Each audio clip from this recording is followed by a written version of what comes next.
A group of 17 countries have united in defense of the United Nations Charter.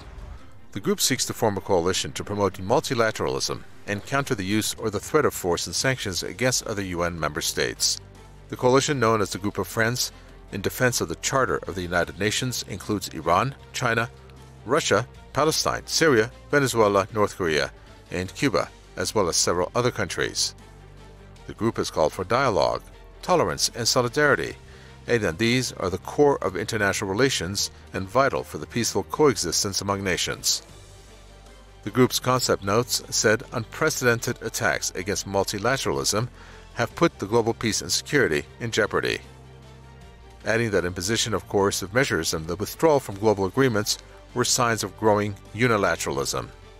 That is while all 17 members of the group were under sanctions during the former U.S. President Donald Trump's time in office.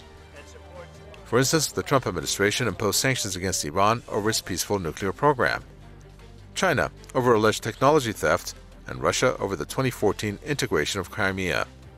Under Trump, Washington announced plans to quit the World Health Organization, pulled out of the UN Human Rights Council, the UN Cultural Agency UNESCO, the Paris Climate Change Accord, and the 2015 Iran nuclear deal.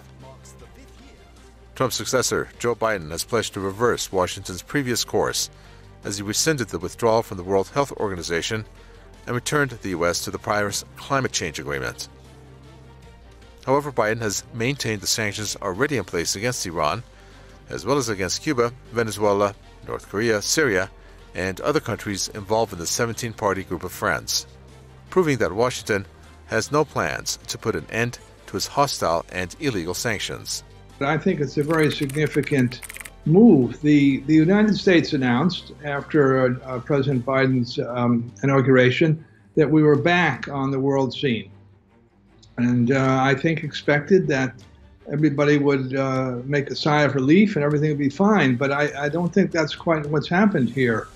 The Chinese and the Russians and 17 other nations or more have signed this declaration to work through the United Nations to end the kind of unilateralism, unilateral interference in foreign affairs. Clearly that's aimed at the United States.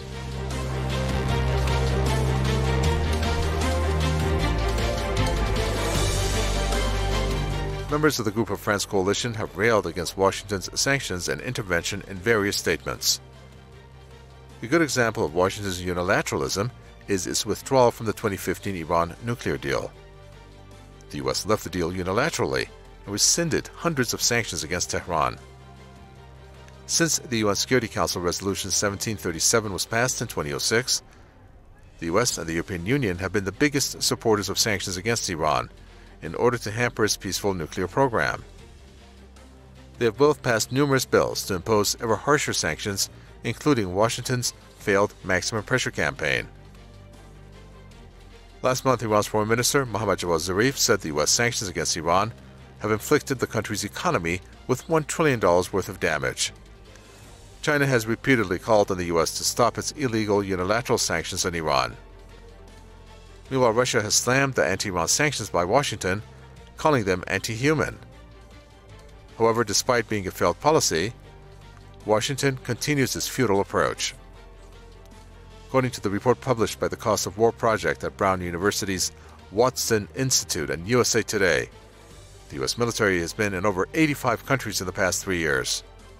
U.S. troops have conducted bombing or ground attacks in 10 countries, including Afghanistan, Yemen, Syria, Iraq, Kenya, Libya, Mali, Nigeria, Pakistan, and Somalia over the same period. After all, if we talk about the Middle East, it was the United States who withdrew from the nuclear accords. That's an act of hostility. And then to blame the Iranians and say, unless they do something, we're not going to come back. I mean, this is the kind of double standard we face. And it is one that's going to have to be overcome politically in this country before there's going to be a change. A recent report by the Washington Post revealed that the U.S.